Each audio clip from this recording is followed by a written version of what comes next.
بچوں کو پولیو کے قطرے پلانا کیسا ہے؟ ضروری ہے؟ پولیو کے قطرے یہ پوچھنا مفتیوں سے کہ پولیو کے قطرے بچوں کو پلانا کیسا ہے، یہ ڈاکٹروں سے پوچھنے کا سوال ہے، جو سوال لوگ کس سے پوچھتے ہیں؟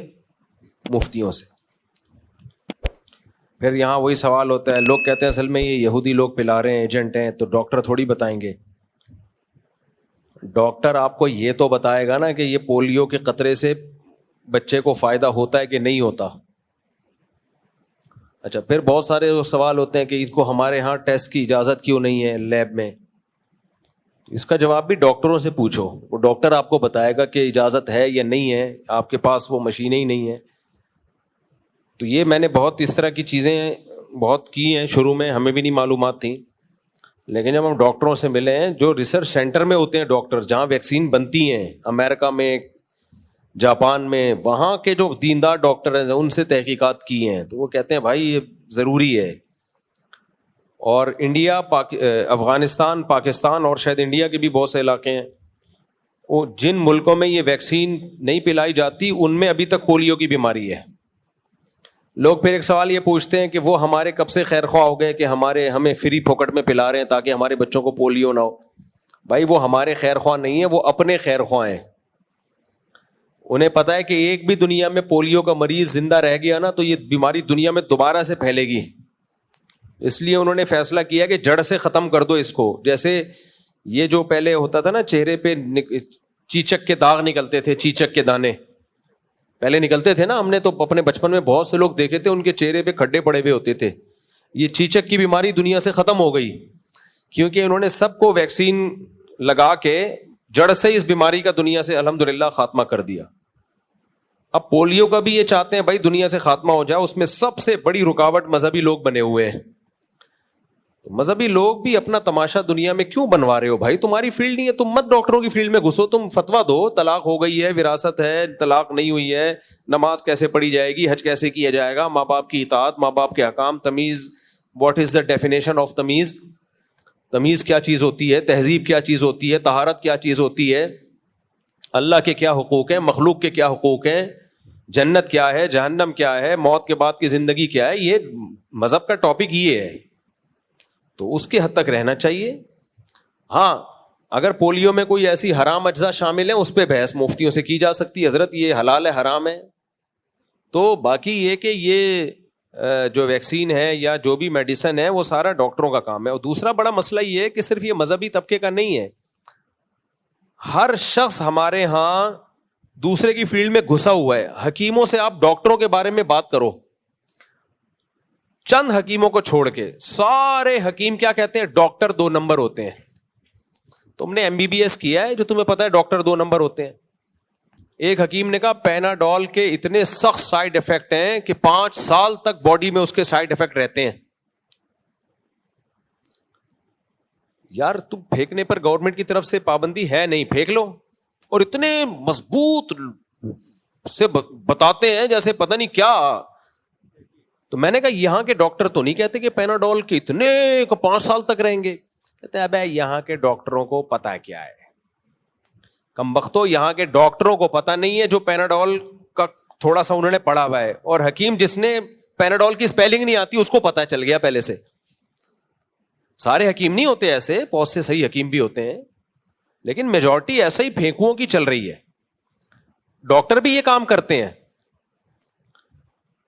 حکیم کے بارے میں ابے حکیم کچھ نہیں ہوتا۔ ڈاکٹر صاحب بس کرو، بہت سی چیزیں میں نے خود مشاہدہ کیا ہے، ڈاکٹروں سے علاج نہیں ہوا، حکیم نے کر دیا علاج، میں خود بھگتا ہوا ہوں، یہ تو میں اپنے اوپر بھگتا ہوا ہوں کہ میں نے بہت ڈاکٹر، میرے اکثر لوگوں کو سنا چکا ہوں میں واقعہ۔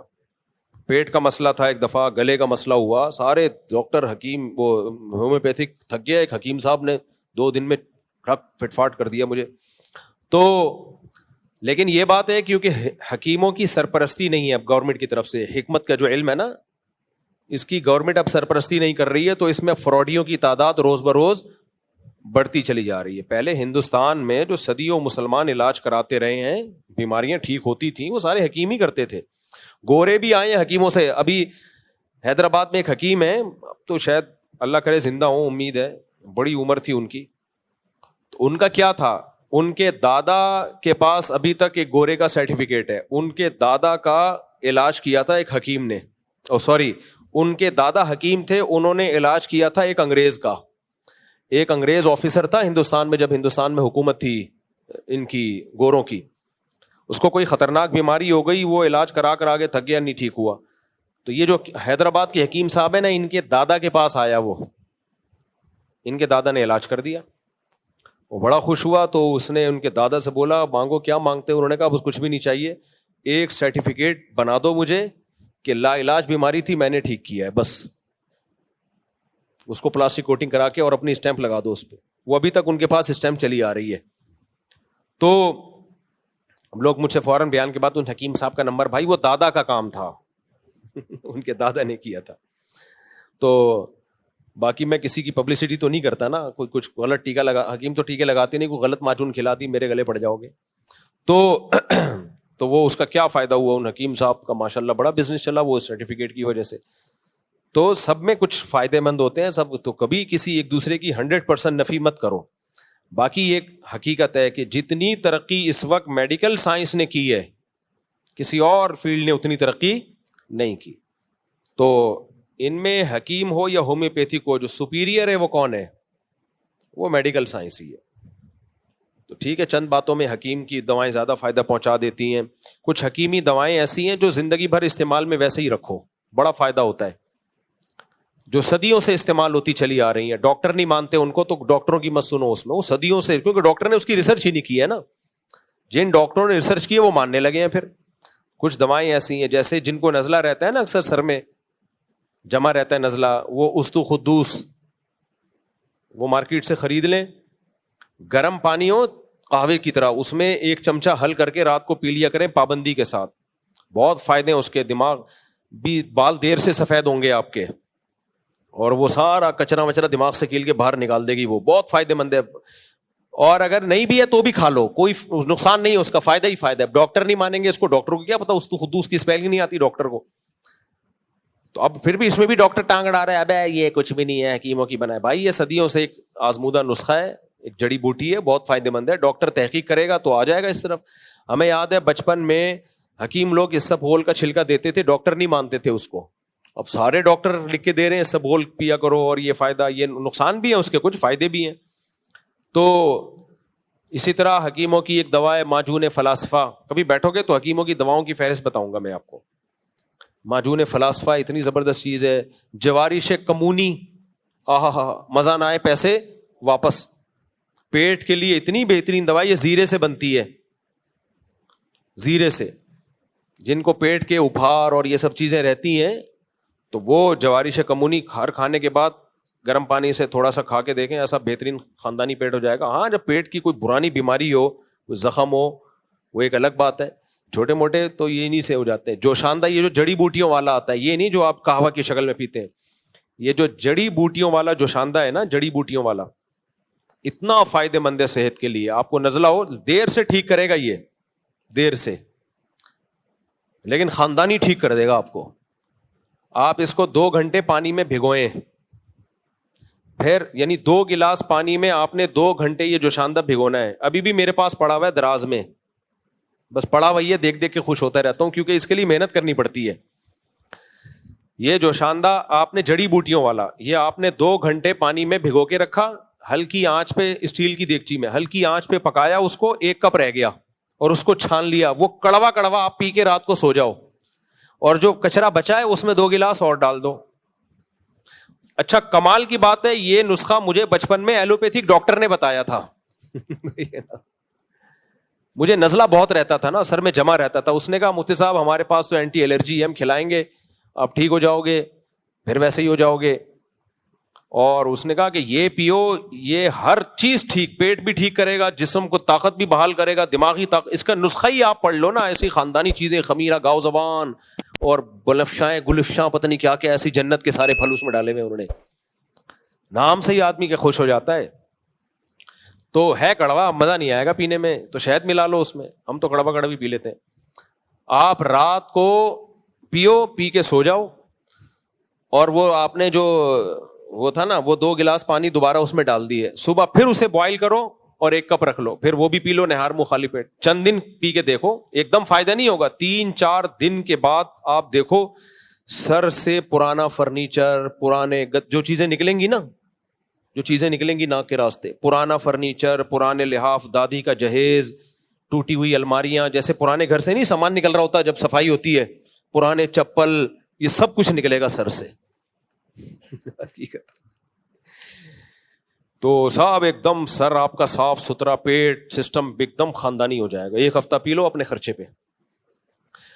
اچھا, ایک ڈاکٹر, ابھی پچھلے ہفتے کا واقعہ ہے, زیادہ پرانا نہیں, ایلوپیتھک ڈاکٹر ہے. دیکھو ہمیں فائدہ یہ ہوتا ہے کہ ہم ہر طبقے سے ملتے ہیں, ہر ایک کی رپورٹیں ملتی رہتی ہیں, تو آپ کے سامنے شیئر کرنے سے فائدہ یہ ہوتا ہے کہ آپ کی بھی نالج میں اضافہ ہو جائے گا. ایلوپیتھک ڈاکٹر ہیں, بہت خاندانی. انہوں نے اپنا واقعہ مجھے خود سنایا. کہتے ہیں میرے آدھے سر میں درد رہتا تھا, علاج کرا کے تھک گیا, ٹھیک نہیں ہوا. اب ضروری نہیں کہ اس نسخے سے ہر ایک کوئی فائدہ ہو, آدھے سر میں درد کی بہت ساری قسمیں ہوتی ہیں, سارے جا کے یہ کرنا شروع کر دیں. کہہ رہے ہیں میں نے میڈیکل سائنس کی خود بھی کتابیں پڑھی, بہت خود بھی وہ محقق ہیں, باہر سے پڑھے ہوئے ڈاکٹر ہیں, یہاں کے نہیں, باہر سے پڑھ کے آئے. کہہ رہے میری اماں نے بتایا, یہ واقعہ ہوگا 95-96 کا, ابھی تو وہ ایجڈ ہو گئے. کہہ رہے میری اماں نے بتایا ادھر قبلہ حکیم صاحب ہے, ان کے پاس چلا جا. وہ حکیم بھی انا للہ ہو چکا ہے ان کا, بوڑھے حکیم تھے, شاید حکیم مرسلین ہی نہ ہو جن کے پاس میں ٹھیک ہوا تھا جا کے. وہاں حکیم صاحب ہے, ان کے پاس چلے گئے. میں نے کہا یہ حکیموں وکیموں کو میں نہیں مانتا. اماں نے کہا بیٹا بوڑھے لوگ ہیں, حکیموں سے علاج کراتے رہے, ایک دفعہ چلے جاؤ. کہہ رہے میں نے اماں کا دل رکھنے کے لیے چلا گیا. میں یہ پچھلے ہفتے کا واقعہ ہے. ڈاکٹر صاحب سن بھی رہے ہوں گے, جب میں بیان کروں گا نا, یہ بیان جاتا ہے وہ ڈاکٹر صاحب بھی سنتے ہیں, تو اس لیے میں کہہ رہا ہوں کہ پھینک نہیں رہا ہوں میں, مجھے پتا ہے وہ ڈاکٹر کہہ دیں گے جھوٹ بول رہا ہے بھائی. تو کہتے ہیں میں آدھے سر میں درد رہتا تھا میرے. کہہ رہے میں گیا ہوں, میں نے وہ قبلہ حکیم صاحب بوڑھے, انہوں نے پتہ نہیں نبض وبض دیکھی ہوئی ہوگا, مجھے کوئی معجون دے دی اور مجھے کہا یہ کھاؤ کچھ چورن چٹنی کچھ نا. کہا 3 دن میں یہ درد کم ہونے کے بجائے بڑھے گا, 3 دن تک یہ اور بڑھے گا, اور ناک بھی بھاری ہو جائے گی, سانس بھی بند ہو سکتا ہے, لیکن برداشت کرنا, کھاتے رہنا ہے. کہہ رہے میں نے ایسے ہی کیا, کھاتا رہا, بڑھ گیا, ناک بند, سوجن, سویلنگ, پتہ نہیں کیا. کہہ رہے 4-5 دن کے بعد وہی پرانا لحاف, گدے, فرنیچر. یہ تو میرے اپنی تعبیر ہے, انہوں کے الفاظ میں. کہہ رہے جو ناک بہنا شروع ہوئی ہے, اتنا کچھ اندر سے مال ملادہ نکلا ہے, فٹ فاٹ. کہتے ہیں وہ دن آج کا دن, کتنے 20 سال ہو گئے فٹ فاٹ, اس سے بھی زیادہ بلکہ. تو اس لیے کسی بھی چیز میں مبالغہ آرائی ٹھیک نہیں ہے. ڈاکٹر جو کہہ دیتے ہیں حکیم کچھ بھی نہیں, بھائی ایسا نہیں ہے. آپ نے وہ حکمت پڑھی ہوتی تو پھر آپ بات کرتے. اور اسی طرح حکیم لوگ تو زیادہ یہ بیماری حکیموں میں ہے. اور ہومیوپیتھک تو ایسے ماشاءاللہ پھینکو آ رہے ہیں نا مارکیٹ میں, ایسے ایسے پھینکو آ رہے ہیں ہومیوپیتھک. جس کمبخت کو کچھ نہیں آتا ہومیوپیتھک ڈاکٹر بنا ہوا ہے. وہ جرمنی میں سب سے مشکل کام ہومیوپیتھک ڈاکٹر بننا ہے, جہاں سے یہ فن آیا ہے. یہ جرمن ڈاکٹر تھا نا ہومیوپیتھک کا بانی, وہاں آپ کو وہ ایک پورے شہر میں 1-8 ڈاکٹر ملے گا آپ کو. ہمارے یہاں جس کو کچھ نہیں آ رہا وہ ہومیوپیتھک کورس کر کے کیا بنا ہوا ہے, ہومیوپیتھک ڈاکٹر بنا ہوا ہے. ہر بیماری کا علاج یہ ہے, ایسا نہیں ہے. ہومیوپیتھک بہت مشکل فن ہے, اس میں علامتیں بہت زیادہ دیکھنی پڑتی ہیں, اس کے بعد جا کے آدمی فیصلہ, وہ میڈیسن تجویز کی جاتی ہے کہ یہ کیا ہے. تو ہر فیلڈ میں اچھے بھی ہیں برے لوگ بھی ہیں, کسی کی بھی آپ 100% نفی نہیں کر سکتے. تو یہ قوم کی ایک بیماری ہے ہماری. حکیم سعید صاحب بہت زبردست حکیم تھے. وہ پاکستان میں چند ایک حکیم اجمل ہو گیا, حکیم مرسلین, حکیم سعید, یہ بڑے خاندانی حکیم گزرے, بہت ایکسپرٹ تھے یہ لوگ. ان کی اچھی بات پتہ ہے کیا تھی؟ حکیم سعید صاحب کی بات یہ تھی کہ بعض دفعہ ان کو پتا ہوتا تھا اس بیماری کا ایلوپیتھک میں آسان علاج ہے اور اچھا, وہ ایلوپیتھک دوا لکھ کے دے دیتے تھے. لوگ پھر اس سے چڑھتے تھے کہ یار وہاں حکیمی علاج کرانے آئے ہیں. تو ان کی بات یہی ہوتی تھی تمہیں آم کھانے سے مطلب ہے, یہ پیڑ گننے سے مطلب ہے. آم کھانے سے مطلب ہے پیڑ گننے سے. مجھے یاد ہے ایک حکیم صاحب ہوا کرتے تھے, میں ان کے پاس چلا گیا, وہ ان کو شہید کر دیا دہشت گردوں نے. اچھے لوگ ویسے ہی شہید ہو جاتے ہیں بیچارے. تو مجھے بخار تھا, انہوں نے مجھے پیناڈول دے دی. میں نے کہا میں تو حکیمی علاج کرنے ہیں. انہوں نے کہا بیٹا پیناڈول بہترین چیز ہے, اس کے کوئی سائڈ افیکٹ نہیں ہے, بخار کے لیے بہترین چیز ہے, کھا لو. یہ ہمارے پاس بھی ہے, کہ یہ کھا لو, جب اس سے آرام سے اتر جائے گا تو کیا ضرورت ہے. تو کوئی باقی ضرورت ہوگی کوئی بیماری کی تو میں دوا دے دوں گا. تو ایسے حکیم مارکیٹ میں کیا چل رہے ہیں, شارٹ, ایماندار نہیں ہے نا. حکیم کی بھرم بازیاں ہوتی ہیں. آج کل اسٹیرائڈ کا استعمال, اسٹیرائڈ ہوتا ہے نا, اس کا بہت زیادہ استعمال کر رہے ہیں حکیم. میں نے ابھی 2 حکیموں کو پکڑا ہے اس میں. ایک لڑکے کو انہوں نے دوا دی, اب بات حیا کے خلاف ہے, وہ لڑکا بےچارا وہ ہے مسائل جو آج کل نوجوانوں کے ہیں, شادی ہو گئی وغیرہ وغیرہ, تو کسی حکیم قبلہ کے پاس چلا گیا. میں نے منع کیا حکیم کے پاس نہ جانا, اس میں ڈرامے بازی بہت ہو رہی ہے. وہ نہیں چلا گیا, وہ دوا کھا کے پتہ نہیں ٹارزن بنا ہوا گھوم رہا ہے. میں نے کہا بس کر, اپنی زندگی برباد نہیں کر. کہہ رہے نہیں وہ بڑے زبردست حکیم ہیں. میں نے وہ دوا, میں نے کہا ایک لیب ہے اس میں جا کے ریسرچ کر, تحقیق کروا لے. کروائی تو اسٹیرائڈ نکلی اس کے اندر. میں نے کہا حکیم کو جا کے پکڑ, وہ تو بیڑا غرق کر رہے تیرا. تو حکیم صاحب نے کہا اوہو غلطی سے کسی نے ڈال دی ہوگی دوا.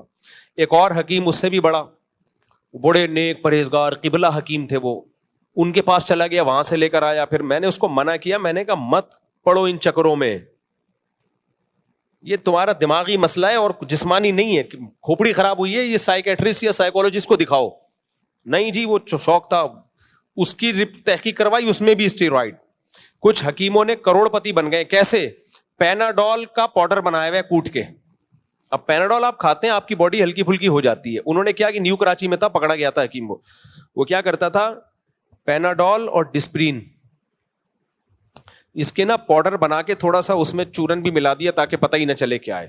پورے ڈبے بھرے ہوئے ہیں, پڑیاں بنا کے لوگوں کو, اور اس میں اسٹیرائڈ وغیرہ بھی ڈال دی ہوگی. جو کھا رہا ہے ایک دم فٹ فاٹ, پین وین ختم. تو بعد میں پکڑا گیا. تو یہ بہت ڈرامے ہیں اس میں, بہت ڈرامے ہیں اس میں. تو حکومت نے سرپرستی چھوڑ دی ہے. جب حکومت, ڈاکٹروں کی تو پھر بھی کچھ نہ کچھ نگرانی ہے, حکیموں کا تو بھائی بہت ہی برا حال ہوا ہے. تو علم غلط نہیں ہے, حکمت کا علم بہت خاندانی ہے, شاندار ہے, لیکن حکومت نے سرپرستی چھوڑ دی ہے تو اس میں فراڈیوں کی ایک بھرمار ہے. اس لیے اب لوگ ٹرسٹ ہی نہیں کرتے. بچوں کے پولیو کے قطرے کا جواب کچھ زیادہ لمبا ہو گیا.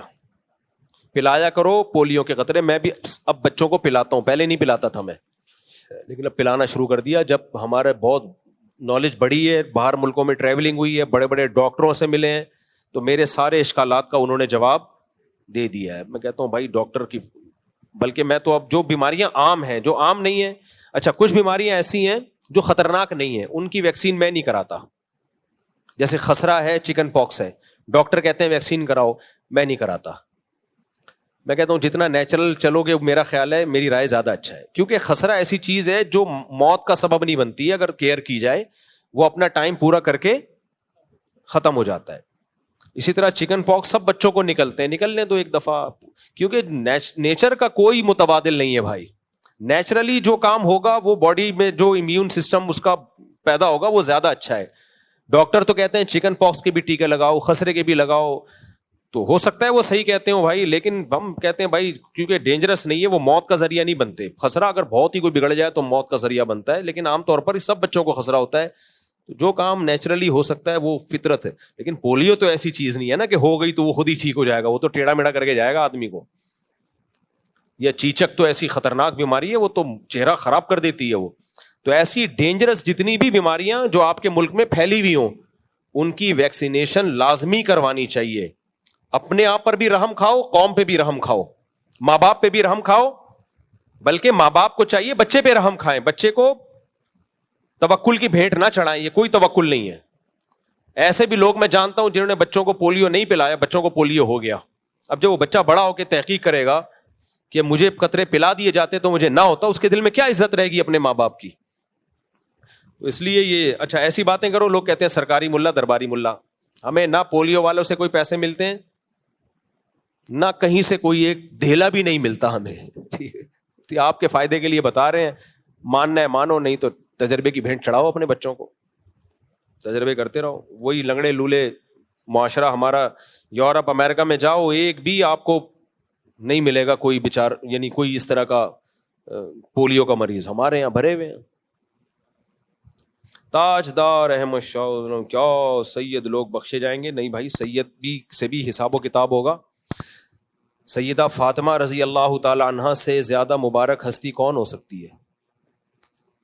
نبی نے آپ کو فرمایا کہ میں تمہارے کام نہیں آؤں گا اگر تمہارے اعمال نہیں ہے, حدیث کا مفہوم ہے. تو سب سے پہلے اسلام میں اعمال ہیں, باقی سب کچھ اس کے بعد. کیا آیت الکرسی فرض نماز کے بعد پڑھنے سے جنت میں داخل کیا جائے گا؟ جی حدیث میں آتا ہے فرض نماز کے بعد آیت الکرسی, لیکن اس طرح کی حدیثوں سے جو آتا ہے نا کہ جنت میں داخل, تو مطلب کیا ہوتا ہے کہ صغیرہ گناہ معاف ہو جائیں گے, کبیرہ گناہ توبہ کے بغیر معاف نہیں ہوتے, اللہ کا قاعدہ ہی ہے, وہ آیت الکرسی سے معاف نہیں ہوں گے. اور یہ کہ میرا نام ضرور لیجیے گا, کیا نام ہے بھائی؟ تاجدار احمد شاہ, ماشاء اللہ بڑا خاندانی نام ہے, لگ رہا ہے پولیو کے قطرے پیے ہوئے ہیں. اچھا, پولیو کے قطرے پلوانے کس سے ہیں, یہ بھی اہم سوال ہے.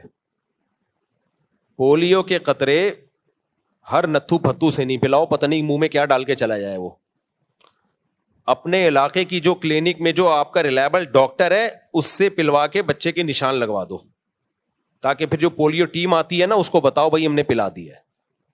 سمجھ رہے ہو کہ نہیں سمجھ رہے؟ تو ورنہ پھر وہ تنگ کرتے ہیں, پلاؤ بھائی کیوں نہیں پلایا, ان کو پیچھے سے گورنمنٹ کی طرف سے آرڈر ہے, تو پھر وہ پریشان کرتے ہیں. تو بہتر ہے, میں ایسے ہی کرتا ہوں, بچوں کو اپنی کلینک ہے, کوئی لیڈی ڈاکٹر ہے, گھر والے لے جاتے ہیں بچوں کو, وہ پوری ایک ویکسینیشن کا کورس کر دیتے ہیں, اچھا ہوتا ہے بھائی یہ.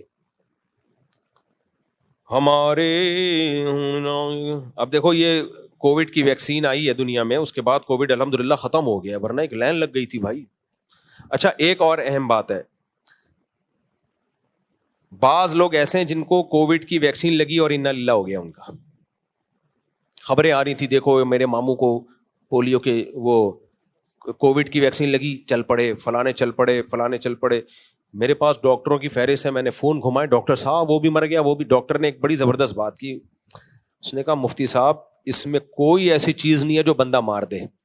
اب ہوتا یہ 24-25 کروڑ پاکستان کی آبادی ہے, ان میں اگر 10 کروڑ کو بھی لگ رہا ہے, ان 10 کروڑ میں کم از کم 50,000 تو ایسے تھے جنہوں نے آج مرنا تھا. کیا خیال ہے؟ 40-50,000 تو ایسے ہوں گے نا 10 کروڑ میں جنہوں نے آج کیا تھا, یہ 40-50 بھی اگر زیادہ ہے, 4-5 ہزار تو ایسے ہوں گے جنہوں نے آج مرنا تھا. اب لگی تو سب کو ہے ان 10 کروڑ میں, 30-40 ہزار یا 10,000 یا 5,000 یا 500 جن کو اس دن اٹیک ہونا تھا جس دن, تو اب ان کی ویڈیو بنا بنا کے لوگوں نے ڈال دی. وہ ان ویکسین کی وجہ سے نہیں مرے ہیں, وہ نہیں لگتی تو بھی مرنا تھا انہوں نے. تو وہی بات ہے, تحقیق جب کی جاتی ہے تو یہ دیکھا جاتا ہے کتنوں کو لگی, اس میں سے کتنے مرے. تو اگر اتنے مرے جتنے روز مر رہے ہیں تو پھر یہ بھائی ویکسین کی وجہ سے نہیں ہے, یہ ویسے ہی ہے. تو اس لیے یوٹیوب یا فیس بک کی تحقیقات پر اندھا اعتماد مت کر لیا کرو. یہ جس ڈاکٹر خود بھی تو لگا رہے ہیں اپنے, اگر ویکسین لگنے سے بندے مر رہے ہوتے تو ڈاکٹر کیوں لائن لگا کے کھڑے ہوتے, سب سے پہلے ہمارے لگاؤ. تو یہ اس سے بھی آگے نکل رہے ہیں, ڈاکٹروں سے بھی.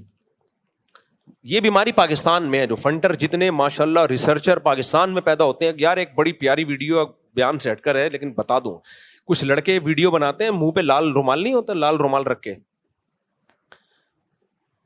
بھائی ٹک ٹاک پہ یا فیس بک پہ نہیں, شارٹس جو آ رہے ہوتے ہیں نا یوٹیوب پہ, یہ مجھے یاد نہیں ابھی, وہ ایک ہی بندہ ہے میرا خیال ہے, 4-5 بندے بنا ہوا ہوتا ہے ایک ہی ٹائم پہ. بعض ویڈیو بڑی خاندانی بناتا ہے یار, ایسا نقشہ کھینچتا ہے نا سوسائٹی. میں نہیں دیکھتا زیادہ ویڈیوز یہ, لیکن ان کی جہاں آئے گی میں دیکھتا ہوں. جیسے کل ویڈیو بنائی, یہ پاکستانی قوم کا حال ہے, لڑکوں کا, لونڈے لپاڑوں کا. کل میں نے ایک ریل چلتے ہوئے نا نظر سے گزری, اس میں وہ ایک لال سا وہ انہوں نے ماسک چڑھایا ہوا ہوتا ہے, ہوٹل پہ بیٹھے ہوئے 3 لونڈے, باتیں کیا ہو رہی ہیں یار, ایسا ہے 50 لاکھ سے نا ہم بزنس شروع کرتے ہیں. دوسرا کہتا ہے جب بزنس کرنا ہے نا تو کروڑ سے کرو, پھر مزہ ہے بزنس کا. وہ دوسرا اور تیسرا اس کی, ہاں یار بزنس ہو تو پھر کروڑ تو ہو کم از کم, 50 میں کیا ہوتا ہے. پھر کہا چلو تینوں مل کے پیسے ملاتے ہیں. یار جب تینوں, یا بھی مجھے پورے الفاظ تو یاد نہیں ہے نا, میں تو رٹا تھوڑی لگا کے میں نے یاد کیا, ہو سکتا ہے کچھ ان کی تعبیر میں میری تعبیر میں تھوڑا فرق آ جائے, لیکن جو میسج ہے وہ میسج ان کا جو دینا چاہ رہے ہیں نا وہ میں بتا رہا ہوں. انہیں کہا یار اگر تینوں نے ملا کے کرنا ہے, 50 میرے 50 تیرے اور 1.5 کروڑ, کیا یار 1.5 نہیں کرنا ہے تو پھر 2 کروڑ سے کرو. یہی باتیں ہوتی ہیں نا. ابے مزہ بزنس کا جب ہی آئے گا جب کم سے کم کتنے 2 کروڑ. اتنے میں وہ ہوٹل میں بیٹھے, وہ آیا, چائے انہوں نے کہا یار 3 دودھ پتی لے آؤ. وہ کہہ رہا میرے پاس تو پیسے نہیں. کہ ایسا کر ایک لے آئے, دونوں آدھی آدھی پی لیں گے. دونوں کیا کر لیں گے؟ آدھی آدھی. وہ چلا گیا. پھر باتیں, یار 2 میں آج کل کچھ نہیں ہوتا, کرنا ہے تو کس سے کرو؟ 3 کروڑ سے کرو. ایسی باتیں چل رہی. وہ آیا پراٹھا, چیز والا پراٹھا. اتنے کا ابے چیز والا نہیں, سادہ لیا. وہ بھی 3 نہیں, 3 آدمی ایک پراٹھے میں شریک ہو رہے ہیں. باتیں کیا ہو رہی ہیں؟ 1.5 سے کرو, 2 کروڑ سے نہیں, 3 کروڑ سے. آخر میں پیسے مانگنے آیا تو پیسے ہی نہیں نکل رہے جیب سے. وہ کہہ رہے تم کم وقت باتیں تو 3 کروڑ 4 کروڑ 18 کروڑ کی کر رہے. تو یہی ہے, آپ ہوٹلوں پہ جا کے دیکھو, ایسی بڑی بڑی باتیں. اور کٹ چائے منگوا رہے ہوں گے. چائے کون سی منگوا رہے ہوں گے؟ 2 کٹ لیا, 2 کٹ لیا. بڑی ان کی ویڈیوز میں اچھی بات ہے, بےہودگی نہیں ہوتی. ایک اور میں نے ویڈیو دیکھی, بڑا مزہ آیا. میں نے بڑی شیئر کی. میں نے کہا یار ہمیں اپنی بچپن یاد دلا دیا انہوں نے. ہمیں یاد ہے ہماری والدہ جب پڑوسیوں کے یہاں سے آتی تھی نا, پڑوسن سے بڑی دوستی تھی, ہمارے پڑوس میں رہتی تھی کوئی خاتون, تو ہم اپنی امی کو لینے جاتے تھے تو وہ دروازے پہ بھی کھڑے کھڑے باتیں, ہلتی نہیں ہے نا پرانی عورتیں, باتیں ہی نہیں ختم ہو رہی. بھائی امی اب گھر چلو ہم لینے آئے. تو انہوں نے بالکل وہی نقشہ کھینچا. تو پڑوس سے امی نکل کے آئی ہیں, امی کو لینے آیا, وہ پھر دروازے پہ باتیں, پھر باتیں ہی ختم نہیں ہو رہی ان کی. پھر وہ اچھا چلو چلتے ہیں, اچھا ہاں وہی چلتے ہیں. اچھا وہ بتانا آج کھانے میں کیا پکایا ہے؟ آج کدو, ہاں کدو ذرا سستے ہو گئے ہیں. وہ مجھے پورے الفاظ یاد نہیں ان کے. اتنی لمبی باتیں, بندہ بیزار آ گیا یار. میں نے کہا یار اس بندے نے صحیح نقشہ کھینچا ہے. پہلے ایسا ہی ہوتا تھا, خواتین امی کو لینے جاؤ نا کہ بھی بلایا ہے گھر میں, کھانا پکا دو, یہ کر دو, تو وہ پرانی عورتوں کی باتیں ختم نہیں ہوتی تھیں. کہتے ہیں 2 خواتین کو جیل ہو گئی 20 سال اکٹھی رہی نا وہ. تو جب جس دن رہائی ملی تو کہہ رہی بہن کچھ باتیں رہ گئی ہیں, انشاءاللہ پھر ملے تو کریں گے. جیلر نے کہا یار 20 سال میں تمہاری باتیں ختم نہیں ہوئی ہیں. تو بڑا اچھا بنا, اس میں بے حیائی نہیں ہے, بےہودگی نہیں ہے. مجھے انہوں نے کوئی پیسے نہیں دیے. کہتے ہیں اچھا مفتی صاحب کمرشل ہو گئے ہماری. اچھا اس میں ایک اور بھی بڑا زبردست, تازہ پرانے لوگوں کو تازہ شوق بھی ہوتا ہے. تازہ گوشت اپنے سامنے کٹوا کے لائے ہیں, تازہ. اچھا ان دنوں میں میری بھنڈی لگ رہی تھی, میں بھی تازہ بھنڈی کھا رہا تھا. جس کو میں بھنڈی کھلاتا ہوں بولتا بالکل تازہ ہے, تازہ. تو اس پہ ہمارے بھانجوں نے بھیجی, بولے یہ تازہ کا انہوں نے بیڑا غرق کر دیا ہے. تو تازہ. پھر وہ دادے لوگ یہ باتیں کر رہے ہوتے ہیں نا, ابے تم لوگ تو یہ فروزن مرغی کھاتے ہو, ہم تو تازہ مرغا کاٹ کے کھاتے تھے. تو ایک نے, اب مقابلے ہو رہے ہیں, تو ایک نے کہا ابے سامنے ہم تو انڈا خریدتے تھے, مرغی بٹھاتے تھے, اس چوزے کی اپنے حساب سے تعلیم و تربیت کرتے تھے, پھر تازہ کاٹ کے کھاتے تھے. تو یہ بوڑھوں میں یہ مقابلے ہوتے ہیں. اس کے بعد سے میں نے یہ کہنا چھوڑ دیا تازہ بھنڈی. لیکن ہماری بھنڈی آرگینک تھی, وہ واقعی تازہ تھی. اچھا میرے بھائی, بیماری کا علاج اللہ کی طرف سے, اس پر یقین کرنا ضروری ہے. وہ کافر ہو جائے گا, مجبوری ہے یار, قریب کا ہے, افسوس ہو رہا ہے. بیماری کا علاج آپ صلی اللہ علیہ وسلم نے بتایا اللہ تعالیٰ کی طرف سے, اور اس پر یقین کرنا ضروری ہے. جو انکار کرے گا وہ کافر ہو جائے گا. جیسے شہد میں شفا ہے. میری خالہ کی بیٹی ہے, والدین میری شادی کرنا چاہتے ہیں, لیکن مجھے بیماری کا شادی سے کیا تعلق ہو گیا, لیکن مجھے 10% بھی دل مائل نہیں ہے اس کی طرف, کیا کروں؟ والدین کہتے ہیں تمہاری بہن کی شادی ہم نے اپنی پسند سے کی ہے تو تم کیوں نہیں مانتے. 2 الگ الگ سوال ہیں جن کو گڈمٹ کر دیا انہوں نے. بھائی بیماری اور علاج دونوں اللہ کی طرف سے, لیکن اسباب اللہ نے ہی پیدا کیے ہیں نا, تو اللہ ہی ہمیں حکم دیتا ہے کہ اسباب اختیار کرو. نظر کس پہ رکھو؟ اللہ پہ رکھو. باقی آپ کی کزن سے بالکل بھی دل مائل نہیں ہے تو منع کر دو. پھر آپ بہتر ہے کہ مان لو جہاں ماں باپ کہہ رہے ہیں وہاں زیادہ فائدہ ہوتا ہے. لیکن بعض دفعہ بالکل دل مائل نہیں ہوتا, زندگی کی رونق چھن جاتی ہے, عذاب میں آ جاتے ہیں لوگ.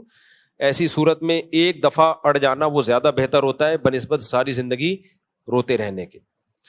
تو بالکل ہی دل مائل نہیں ہے, تھوڑا بہت بھی دل مائل ہے تو کر لو. جب شادی ہوتی ہے محبت پیدا ہو جاتی ہے, ماں باپ کا دل نہ دکھاؤ تو زیادہ اچھا ہے. میرے گھر میں بچے کی ولادت ہے 4 ماہ بعد, کوئی مسئلہ یہ ہے کہ ہاسپٹل والے زیادہ تر کیس آپریشن کی طرف لے کر جاتے ہیں, اس میں کیا کرنا چاہیے؟ یہ بالکل صحیح بات ہے. باہر ملکوں میں اگر آپریشن کر دے نا ڈاکٹر, کیس ہو جاتا ہے اس کے خلاف. ہمارے ملک میں کچھ بھی نہیں ہوتا. تو گائنی کی ڈاکٹر اور قصائیوں میں تھوڑا سا ہی فرق رہ گیا ہے. اب کچھ گائنی کی ڈاکٹر اچھی ہیں جو آپریشن نہیں کرتی, وہ میں آپ کو نہیں بتاؤں گا کیونکہ میں پھر یہاں کمرشل ہو جاؤں گا اور کسی کا کاروبار. اور پھر دوسری بات یہ کہ آج وہ اچھی ہیں کل خراب ہو جائیں, نیت بدلتے ہوئے دیر تھوڑی رکھتی ہے. تو اس لیے خود تلاش کریں, پتہ کرائیں بھائی ایسے ڈاکٹرز, زیادہ تر لیڈی ڈاکٹر کہاں ہیں جو نارمل ڈیلیوری کے کیسز زیادہ ہیں. ہم نے بھی ایسے ہی تحقیق کی تھی, تو پھر وہاں چلے جائیں آپ. میرے ساتھ تو ایسا ہوا تھا جب ابھی تو 19 تھے نا, الحمدللہ 19 اللہ کا شکر ہے کمپلیٹ ہو گئے. جب 17واں کی بات چل رہی تھی تو میں یورپ میں تھا, تو لیڈی ڈاکٹر نے کہا تھا 100% آپریشن ہے. تو ہمارے گھر والوں نے ہمت کی, ہم نے کہا نہیں. تو عین وقت پہ میری ساس بھی تھیں اور بھی رشتے دار خواتین تھیں, انہوں نے ہاسپٹل چینج کیا, الحمدللہ نارمل ڈیلیوری ہو گئی. ہمارے سامنے تو خود بھگتے ہوئے ہیں بھائی ہم, اور دوستوں کے بھی بہت کیس ہیں. تو اب آدمی ڈاکٹر سے لڑ نہیں سکتا اس موقع پہ, کیونکہ بعض جینین کیس بھی ہوتے ہیں, واقعی وہ آپریشن کی ضرورت ہوتی ہے, اس میں بچے کا مرنے کا خطرہ ہوتا ہے یا ماں کے مرنے کا, لیکن ایسے 1000 میں 1 ہوتے ہیں. تو اب آپ ان 1000 میں ہیں یا نہیں ہے, تو اس کا طریقہ یہ نہیں ہے کہ عین وقت پہ آپ ڈاکٹر سے لڑیں, بلکہ شروع میں ہی ایسی لیڈی ڈاکٹر کا انتخاب کریں جس کے بارے میں آپ کو پتا ہو کہ ان کے ہاں 99% کیس نارمل ہوتے ہیں. تو ایسی کلینک یہاں بھی ہے, گلشن اقبال میں کلینک ہے, ادھر بھی ہے, یہاں پہ ڈسکو موڑ سے آگے ایک ہاسپٹل ہے ادھر بھی ہے. تو اس طرح کی کوئی ڈاکٹر دیکھ لیں, آپ خود ہی تلاش کریں. تو امید ہے کہ انشاءاللہ نارمل. آپریشن سے بچے کے نقصانات بہت ہیں. ابھی کل بھی ایک لیڈی ڈاکٹر کا بڑا اچھا ایک بیان آیا ہے, اس کی ایک پوڈ کاسٹ ہے, اس میں اس نے کہا ہے جو بچہ نارمل ڈیلیوری سے ہوتا ہے وہ اسٹریس برداشت کرتا ہے, اس کے لنگس مضبوط ہوتے ہیں, اور جو آپریشن سے ہوتا ہے اس بچے کے لنگس کمزور ہونے کا خطرہ ہوتا ہے. نیچرل ہی ہے بھائی, نیچرل کا کوئی آلٹرنیٹ دنیا میں نہیں ہے. اور باہر ملکوں میں نیچرل ہے, وہاں عورت کہہ رہی ہوتی ہے آپریٹ کرو, ڈاکٹر کہہ رہے ہوتے ہیں نہیں, ان کو پتا ہے ہم پہ کیس ہو جائے گا. یہاں تو پوچھنے والا ہی کوئی نہیں ہے. ایسے میں آ رہے ہیں آپریشن میں گردہ ہی پی گئے ایک. صحیح ہے نا, سمجھ رہے ہو, تجربہ کی آنکھ پہ آنکھ ضائع کر دی. ایسے ڈاکٹرز بھی ہیں ماشاءاللہ. مولانا طارق جمیل صاحب کو بیان کرنے سے روک دیا گیا اور پھر وہ پنڈال میں نہ پہنچ سکے, اس لیے رکاوٹیں بھی کھڑی کی گئی ہیں. ایسا کیوں کر رہے ہیں کابر تبلیغ؟ معین اختر سے کسی نے پوچھا کہ آپ کے ماموں کیا کرتے ہیں, اس نے کہا ماموں کی باتیں ماموں سے پوچھو. میں نے اپنے گھر آنے سے روک دیا ہوتا, حضرت کو آپ پوچھتے, اتنے بڑے بزرگ کو آپ نے کیوں نکالا؟ تو تبلیغ کے اپنے اصول اور آداب ہیں.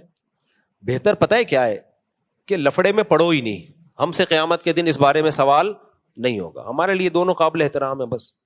باقی جہاں اجتماعی نظم ہوتا ہے وہاں بہت ساری چیزوں کو لے کے چلنا پڑتا ہے.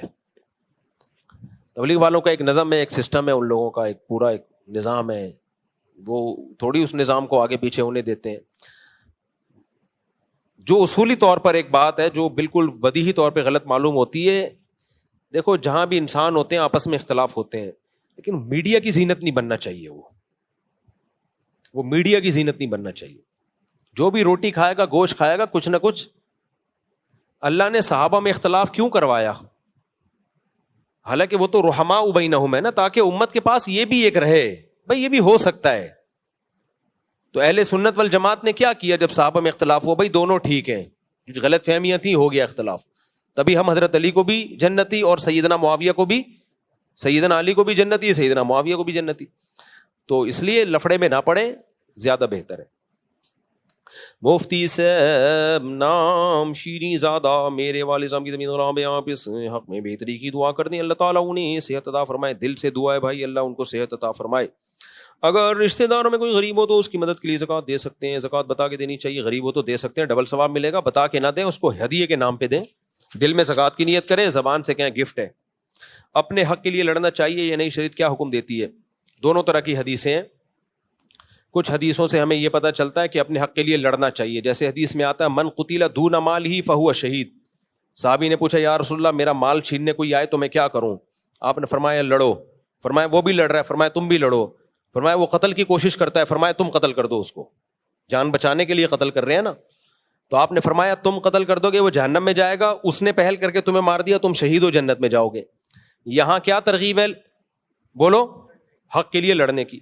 دوسری طرف حدیث میں آتا ہے جو حق پر ہونے کے باوجود اپنا حق چھوڑ دے، جھگڑا نہ کرے، اپنے حق سے دستبردار ہو جائے، میں اس کے لیے جنت میں ضمانت لیتا ہوں، جنت کے بیچ میں گھر کی ضمانت لیتا ہوں.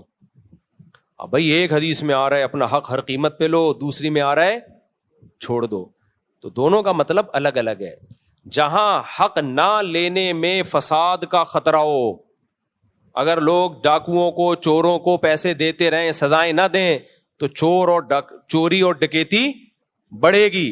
تبھی ہم کہتے ہیں ڈاکو جب کوئی اسنیچنگ، موبائل اسنیچنگ کر رہے ہو تو پکڑ کے معاف نہ کرو، اس کو معاف کر دیا وہ کل دوسرے بندے کو مارے گا. بہنیں اگر اپنا حق چھوڑنا شروع کر دیں، بھائیوں سے وراثت نہ لیں، تو یہ ظلم اور زیادہ بڑھے گا. تو ہم بہنوں کو کہتے ہیں لو وراثت، تاکہ وراثت بہنوں کو دینے کا رواج سوسائٹی میں بڑھے. اور بعض دفعہ ایسا ہوتا ہے کہ اپنا حق لینے سے فساد کا خطرہ ہوتا ہے، سوسائٹی میں فساد کم نہیں ہوتا بلکہ بڑھتا ہے، تو وہاں چھوڑ دو حق. جیسے کوئی اجتماعی نظم میں خلل آ رہا ہے، اجتماعی نظم میں خلل آ رہا ہے آپ کی وجہ سے، اگرچہ آپ پہ ظلم ہوا ہے، حق چھوڑ دو بھائی. کیونکہ اگر اس ظلم کے مقابلے میں آپ کھڑے ہوئے تو وہ اور زیادہ بڑھے گا.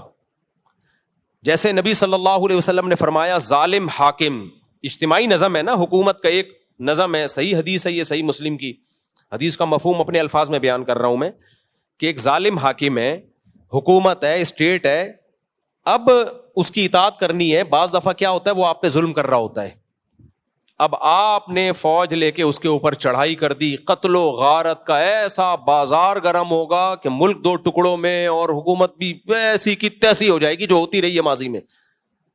بھائی اجتماعی نظم میں فساد ہوگا سوسائٹی میں، اس سے بہتر ہے، نبی نے صحیح حدیث ہے، اپنے الفاظ نہیں ہے، لہذا جو بھی اعتراض کرنا ہے پھر سوچ سمجھ کے کرنا. تو صحابی نے پوچھا یا رسول اللہ ظالم حکمران ہم پہ مسلط ہوں تو ہم کیا کریں؟ آپ نے فرمایا اطاعت کرو، یعنی جائز چیزوں میں، ناجائز میں نہیں، اطاعت کرو. یا رسول اللہ اگر وہ ہم پہ ظلم کرے، فرمایا وَإِن ضَرَبُوا ظَهْرَكَ، تمہاری پشت پہ کوڑے بھی مارے تو تم نے صبر کے علاوہ کچھ بھی نہیں. حق بات کہنی ضرور ہے. تو یا رسول اللہ وہ فاسق فاجر ہو، فرمایا اس کو اللہ پہ چھوڑ دو، اس سے اللہ انتقام لے گا. اس سے کون انتقام لے گا؟ اللہ. وجہ کیا ہے؟ اجتماعی نظم ہے بھائی، اس میں اگر آپ نے یہ کام شروع کر دیا تو سارا سسٹم ہی خراب ہو جائے گا. وہاں اپنے حق کو چھوڑ کے اللہ سے حق مانگو اپنا. آپ تبلیغ جماعت میں نکلے ہوئے ہو، آپ کا حق ہے کہ امیر صاحب 2 دن ہو گئے کدو کھلاتے ہوئے، آج گوشت کھلا دو، ہم اتنے غریب لوگوں کی جماعت نہیں ہے، آج گوشت کھلا دو. حق بنتا ہے کہ نہیں بنتا؟ آج ہمیں نہاری کھلا دو. امیر کا آرڈر ہے نہیں، کدو ہی کھانا ہے آپ نے. ظلم ہے بھائی ہے، جب پیسے بھی گوشت کے ہیں تو کدو کیوں کھلا رہے ہو؟ لیکن وہاں پھڈا کرو گے آپ کے، نہیں جی مجھے گوشت چاہیے، مجھے انڈے چاہیے، سارا نظم خراب ہوگا، جھگڑا ہوگا، گشت وشت گیا، غیبتیں شروع ہو جائیں گی، یار یہ کیسا امیر ہے. تو وہاں کیا کرنا ہے؟ اللہ کے لیے کیا کھا لو بھائی؟ کدو کھا لو آج، اور کل بھی امید رکھو کیا ملیں گے؟ کدو ملیں. یہاں اجتماعی نظم ہے. بعض دفعہ باپ ظلم کر رہا ہوتا ہے، کیا آپ باپ کے سے لڑے یار آدمی، کیا انتقام لے؟ اللہ کی خاطر اس کے احسانات زیادہ ہیں بھائی. ہمیں یاد ہے ہمارے استاذ جہاز میں سفر کر رہے تھے، انہوں نے واقعہ سنایا. اب جہاز میں سیٹ پہ جھگڑا ہو گیا، یہ میری سیٹ ہے، وہ کہہ رہے ہیں میری سیٹ ہے. اتنا جھگڑا ہو گیا، وہ تو نمبر لکھے ہوئے تھے، مجھے نہیں پتا وہ وجہ کیا بنی اس کی. تو وہ دونوں عربی تھے، لڑ رہے تھے. تو ہمارے استاذ گئے، انہوں نے جا کے عربی میں وہ حدیث پڑھی. نبی صلی اللہ علیہ وسلم نے فرمایا کہ جو حق پر ہونے کے باوجود اپنے حق سے دستبردار ہو جائے، میں اس کے لیے جنت میں گھر کی ضمانت لیتا ہوں. عربی تھا، اس نے حدیث سنی، اس نے بولا میں نہیں لے رہا یہ سیٹ. وہ غالباً دوسرے بھی کہا میں بھی نہیں لے رہا. وہ بھائی جنت کا سن کے کون کیا یار تم بیٹھ جاؤ یار. تو وجہ اس کی یہ کہ بھائی تم لڑتے رہو گے، جہاز نہیں اڑے گا، پھڈا ہوگا، اور یہ پھڈا بڑھ گیا، ہاتھا پائی شروع، سارے تمہاری وجہ سے مصیبت میں گئے ہوئے ہیں. تو اس لیے کہیں حق ہر قیمت پہ لینا چاہیے، اور کہیں کہیں اپنے حق کو بولو چھوڑ دینا چاہیے. جہاں چھوڑنے میں اصلاح ہو تو چھوڑ دو، جہاں حق لینے میں سوسائٹی کی اصلاح ہے تو حق لے کے چھوڑو، پھر حق سے دستبردار مت ہو. بعض دفعہ حق اس لیے بھی چھوڑنا پڑتا ہے، آپ میں حق وصول کرنے کی طاقت ہی نہیں ہوتی. آپ کو پتا ہے سامنے والا اتنا پاورفل ہے، 2 چپیٹ لگا دے گا اور گھوم جاؤ گے لٹو کی طرح. تو اس میں فنٹر بننے کی کوشش کرو گے تو گئے. اچھا بھائی جلدی علی بھائی بہت زیادہ ٹائم ہو گیا. اپنے کیا قضا نماز فرض سے پہلے پڑھ سکتے ہیں؟ جی پڑھ سکتے ہیں. مفتی صاحب اپنے ابھی بیان میں کہا کہ بہت لوگ آخرت والے دن. اچھا ایک سوال مجھ سے حج سے پہلے جب سفر میں اتوار کے بیان میں پوچھا گیا تھا کہ آپ یونیورسٹی میں لڑکیوں میں بیان کرتے ہیں, لڑکوں میں بیان کرتے ہیں, یہ اس طرح بیٹھی ہوتی ہے. اس کا تو میں نے پورا جواب دے دیا تھا, لیکن ایک چیز کا میں نے جواب نہیں دیا, وہ بھی سوال تھا, مجھے بعد میں لڑکوں نے بتایا جو اصل اعتراض تھا اس کا جواب نہیں دیا, کہ آپ کے چینل پر وہ اسی طرح بے پردہ لڑکیوں کی ویڈیو چلی جاتی ہیں. یہ بھی سوال کا حصہ تھا. تو وہ پھر میں نے جا کے تحقیق کی, واقعی ایسے ہے. تو وہ میں نے جو ایڈیٹر ہے ان کو ان کی کھچائی کی ہے. جو بیان کرنا تو ایک مجبوری ہے, لیکن ان کی کھلی ڈلی تصویریں پھر چینل پہ کس بیس پہ ڈال رہے ہو بھائی, اس کو بلر کرو. تو وہ میرا قصور نہیں ہے, نہ مجھے پتا تھا, تو وہ جو ایڈیٹر ہے اس کا قصور ہے, اس کی میں نے کھچائی کر لی ہے. تو وہ میرے جان بوجھ کر نہیں ہوا. وہ اشکال جس کا بھی تھا وہ ویلڈ تھا اشکال, وہ واقعی اشکال تھا, اور اس کا شکریہ کہ اس نے ہماری اس طرف توجہ دلائی. اور میرے بھائی چشمہ بھی بڈھوں والا رکھا ہوا یہاں اپنے. آخرت والے دن مفتی صاحب آپ نے ابھی بیان میں کہا کہ بہت لوگ آخرت والے دن محنت کر کے آئیں گے اور ناکام ہوں گے, تو اس کا مطلب کیا محنت نہیں کرنی چاہیے, اور کامیاب ہونے جنت میں جانے کے لیے کیا محنت نہیں کرنی چاہیے؟ میں نے یہ تھوڑی کہا ہے محنت نہیں کرنی چاہیے. قرآن کہہ رہا ہے بہت سے لوگ جنت کی محنت کر رہے ہیں لیکن ان کی کوششیں ضائع ہو رہی ہیں, کیونکہ وہ محنت اللہ رسول کی بتائی بھی نہیں ہے, بدعتوں میں لگے ہوئے ہیں. یہ مطلب نہیں ہے کہ محنت نہیں کرو گے تو جنت میں چلے جاؤ گے. محنت کرو, لیکن محنت کا زاویہ صحیح ہونا چاہیے. قرآن اب دیکھو, ایک آدمی روزے رکھتا ہے, مغرب سے پہلے نیت کرتا ہے روزے کی, اور اگلے دن 12 بجے افطار کرتا ہے, اور ایک صبح صادق کے وقت نیت کرتا ہے اور افطار میں افطار کرتا ہے. محنت دوسرے والے کی زیادہ ہے یا پہلے والے کی؟ پہلے والے کی محنت ڈبل ہے, ثواب دھیلے گا نہیں ہے, کیونکہ روزے کا ٹائم رات ہے ہی نہیں. روزے کا ٹائم صبح صادق سے لے کے غروب آفتاب ہے. آپ نے 24 گھنٹے کا روزہ رکھ لیا بے وقت. ایک آدمی فجر میں 2 رکعت پڑھتا ہے اور 4 سجدے کرتا ہے, دوسرا آدمی فجر کی 8 رکعتیں پڑھتا ہے اور 16 سجدے کرتا ہے. محنت کس کی زیادہ ہے؟ دوسرے کی. ثواب ٹکے گا نہیں ہے, بلکہ نماز واجب الاعادہ ہے, الٹا گناہ ہوا. تو تھوڑی محنت ہو, صحیح سمت میں ہو, اس کا ثواب ملے گا. اخپل طریقے سے محنت ہو رہی ہے, اپنی طرف سے محنت پہ محنت ہوئی جا رہی ہے, اس کا دھیلے کا ثواب نہیں ہے. جیسے میں نے بتایا تھا, احرام میں میلا کچیلا حاجی اللہ کو پسند ہے, لیکن آپ کیچڑ میں جا کے لت پت ہو رہے ہو احرام میں کہ میلا کچیلا پسند ہے. اب پسند نہیں ہے. صحیح ہے نا؟ جو اللہ کی طرف سے میل کچیلا آ گیا وہ والا میلا کچیلا, وہ اللہ کی, اس کی نسبت کس کی طرف ہوگی؟ اللہ کی طرف. مصیبتوں پہ صبر کرنا فرض ہے, لیکن آپ نے اپنے آپ کو مصیبت میں ڈالا, رات کو لاکر کھلا چھوڑ دیا, ڈاکوؤں کو پاسورڈ بتا دیا کہ چوری ہوں گے میں صبر کروں گا, اب ثواب نہیں ہے. شد عقالہ وتوکل علی اللہ, نبی نے فرمایا اونٹ کو پہلے رسی سے باندھو, نگرانی کرو, پھر چوری ہو گیا تو پھر ثواب ملے گا. اونٹ ہی رسی سے نہیں بندھا ہوا تھا, پھر چوری ہوئی تھوڑی, پھر تو آپ کی حماقت کا آپ کو گناہ ملے گا. میں چاہتا ہوں جلدی مختصر جواب دوں, لیکن پھر لمبا بہت جلدی. میرے دوست کہنے میں دوسری شہر سے سامان منگوایا, پھر جلدی میں سے پڑھنا پڑتا ہے, کیا کریں, اس میں اپنا کمیشن بھی رکھا, لیکن اصل رقم تو اس کو نہیں بتائیں, سامان اپنے پاس رکھ کر پہنچائیں, اس سے ایڈوانس بھی لے گا, اور سامان نہ ملے تو میرا نقصان کم ہو. جب سامان اس سے پہنچ گیا تو اس نے پوری رقم مجھے دے دی, میں سے کمیشن چھوٹ تو نہیں ہے. سامان اپنے پاس رکھ کر پھر اس تک پہنچایا, اس سے 500 روپے ایڈوانس بھی لیا, اگر وہ سامان نہ لے تو میرا نقصان کم ہو. نہیں بھائی, یہ طریقہ جائز نہیں ہے. دوست نے جب اپنے لیے کوئی سامان آپ سے منگوایا تو آپ اس کے وکیل ہیں, وکیل بغیر بتائے کوئی معاوضہ نہیں لے سکتا. جب بھی آپ کسی سے معاوضہ لیں گے تو ایگریمنٹ ہوگا اس کا, وہ معاوضہ بھی طے ہوگا. ایسا ہی ہے جیسے میں جا رہا ہوں بائک پہ, آپ نے مجھ سے لفٹ مانگی, مفتی صاحب مجھے بھی انڈا موڑ اتار دیں, میں گیا, میں نے کہا نکال 50 روپے. آپ کہیں گے کس بات کے؟ میں کہوں بھائی میں نے آپ کو سواری دی ہے, تو آپ کہو گے بھائی اس کے لیے پہلے سے ایگریمنٹ ہوتا ہے اور پیسے طے ہوتے ہیں, تو اس لیے آپ سے کسی دوست نے کچھ منگوایا تو آپ اس پہ کوئی کمیشن نہیں لے سکتے. ہاں, جس کا سامان اس کو دے رہے اس سے کمیشن طے کر سکتے ہو کہ بھائی میں تیرا سامان بکوا رہا ہوں. 2 پارٹیاں ہوتی ہیں نا, ایک بیچنے والی, ایک خریدنے والی. جس سے خرید رہے اس سے پہلے سے آپ ایگریمنٹ کر لو, بھائی میں تیرا سامان بکواؤں گا, اس کا اتنا کمیشن ہوگا میرا. اچھا میرے بھائی یہ بھی ہو گیا میرے بھائی. مفتی صاحب میں دوسری شادی کرنا چاہتا ہوں اور اس کے لیے رشتے بھی تلاش کر رہا ہوں. اب مسئلہ یہ پوچھنا ہے کہ میں چونکہ موبائل پر ہی رابطہ کرتا ہوں رشتے والوں سے, تو پہلی بیگم وہ میسیجز دیکھ لیتی ہے اور ڈپریشن میں چلی جاتی ہے, تو کیا اس وجہ سے موبائل کا پاسورڈ بیگم سے چھپانا صحیح ہے؟ رشتے تلاش کرنے کا یہ طریقہ ہی ٹھیک نہیں ہے. ٹھرکی بن کے لڑکیوں کو یہ ریسرچ کرتے رہو, کیونکہ یہ تو پھر آپ کو ٹھرک کی عادت پڑے گی نا. اتنی لڑکیاں دیکھ رہے ہو فیس بک پہ ادھر ادھر, یہ تو بدنظری کا گناہ ملے گا. اس کا طریقہ یہ ہے کہ پہلے دماغ میں رکھو کہ کس طرح کے رشتہ چاہیے, پھر جہاں ایسا پتہ چلے ان کے والدین سے جا کے بات کرو, اور اگر آپ کا رابطہ لڑکی سے ہو جاتا ہے تو ایک دفعہ بات کر لو, بھائی میں آپ سے یہاں نکاح کا پیغام بھیجنا چاہتا ہوں, آپ سے شادی کرنا چاہتا ہوں, ہاں یا نا میں جواب دے دیں بس. آج کل کیا ہو رہا ہے, لمبی پھر عورتیں تو ڈپریشن میں جائیں گی نا. شادی کے چکر میں 1.5 درجن لڑکیوں سے انہوں نے دوستیاں لگائی ہوئی ہیں, تو پھر گرل فرینڈ میں اور یہ شادی والے سسٹم میں فرق کیا رہ گیا؟ یہ ٹھیک نہیں ہے. باقی پاسورڈ تو وہ تو ویسے ہی ہے, اپنا پاسورڈ کسی کو نہیں بتانا چاہیے. کسی دن پکڑے گئے نا بہت برے پھنسو گے. شریف آدمی تو نہیں پھنستا, لیکن آج کل شرافت مارکیٹ میں بہت کم چل رہی ہے. دوسرا, پاسورڈ اس لیے بھی نہیں بتانا چاہیے کہ آپ شریف ہوتے ہو, لیکن بعض دفعہ غلط فہمیاں پھیل جاتی ہیں.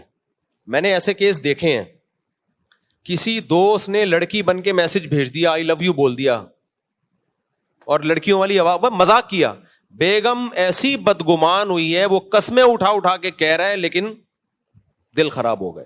تبھی اللہ اس کے رسول نے منع کیا کہ کسی کی پرائیویسی میں دخل اندازی مت دو, تاکہ بدگمان نہ ہو ایک دوسرے سے ہم.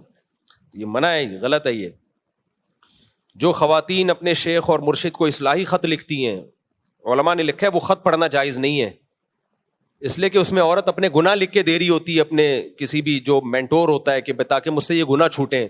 شوہر پڑھ لے گا وہ بدگمان ہو جائے گا, تو بلا حالانکہ وہ اصلاح کی نیت سے لکھ رہی ہے, وہ ٹھیک ہونے کے لیے کر رہی ہے. تو اس لیے اللہ اس کے رسول کے جو احکامات ہیں, بھائی کسی کی پرائیویسی میں مت گھسو. میں لوگوں سے کہتا ہوں کہ آپ نے اپنے لڑکوں کو لیپ ٹاپ دیا ہوا, کمپیوٹر دیا ہوا, جا کے پرائیویسی میں مت گھسو. اپنے بیٹے کی بھی مت چیک کرو ہسٹری میں کیا ہے, بدگمانی پھیلے گی اس سے. لوگ کہتے ہیں اس سے تو ہو سکتا ہے وہ غلط یوز شروع کر دے. بھائی غلطی کا موقع نہ دو. آپ بولو بھائی آپ کو کمپیوٹر بند کمرے میں, الگ کمرے میں بیٹھ کے استعمال کرنے کی اجازت ہے ہی نہیں. یہ نظام بناؤ نا. کیوں دھاڑ کر کے دروازے توڑ کے گھستے ہو؟ بیٹے کی دل میں کیا عظمت, باپ بیٹے کی نظر ملانے کے قابل نہیں رہتے. انسان گناہ سے توبہ کر کے اللہ کو راضی کر لیتا ہے. مخلوق جب بدگمان ہوتی ہے وہ کبھی بھی خوش نہیں ہوتی, وہ ہمیشہ کہے گی یار یہ گندا آدمی ہے. کتنے بڑے سے بڑا گناہ ہو جائے نا, گڑ گڑا کے توبہ کرو, اللہ سب مٹا دے گا. اللہ کہے گا مان لیا بس تو نیک ہے. نہ ابا مانے گا, نہ اماں مانے گی, نہ بیوی مانے گی, نہ شوہر مانے گا, نہ پڑوسی مانیں گے, نہ دوست مانے گا. اس لیے اللہ کے سامنے تو سب گناہ بھی ہوتے ہیں, توبہ بھی ہوتی ہے. لوگوں کے سامنے آپ کے گناہ آئیں گے میرے بھائی, آپ کی توبہ نہیں آئے گی. تو اس لیے اسلام نے حکم دیا ایک دوسرے کی پرائیویسی میں گھسنے کی کوشش مت کرو, اور اگر کسی کا گناہ پتہ چل گیا تو اس کو چھپاؤ, پردہ ڈالو, اس کو توبہ کا موقع دو, سنبھلنے کا موقع دو. تو نوجوانوں کی نگرانی بھی کرنی ہے.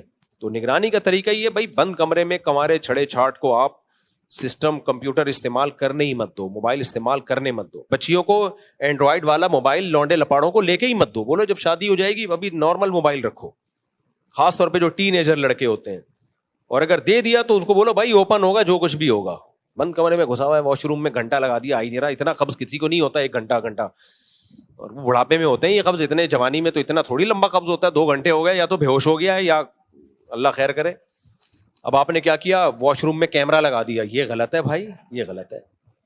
تو طریقہ یہ ہے, بیٹے کو بولو بیٹا 1 گھنٹے سے تو واش روم میں بیٹھا ہوا ہے, باہر آ جا, بس نگرانی کرو, اس سے زیادہ آگے مت گھسو. ہمارے ایک دوست تھے, وہ اللہ ان کو شفا دے, اب تو بیچارے بیمار ہو گئے. وہ کہتے ہیں میرا بیٹا واش روم میں جا کے نہا رہا ہوتا ہے, 1 گھنٹہ لگا, اگر تھوڑی دیر ہو جائے نا میں دروازہ نوک کرتا ہوں, جلدی باہر آؤ. اس سے زیادہ نہیں, اس سے زیادہ آپ کو آگے جانے کی اجازت بولو اولاد کے معاملے میں بھی نہیں ہے. کہ خفیہ کیمرے لگا رہے ہیں, چیک کر رہے ہیں کیا ہو رہا ہے, یہ غلط ہے. خفیہ کیمرے اوپن ایریا میں لگاؤ, گلی محلے میں, گھروں کے اندر مت لگاؤ خفیہ کیمرے, بہت غلط حرکت ہے.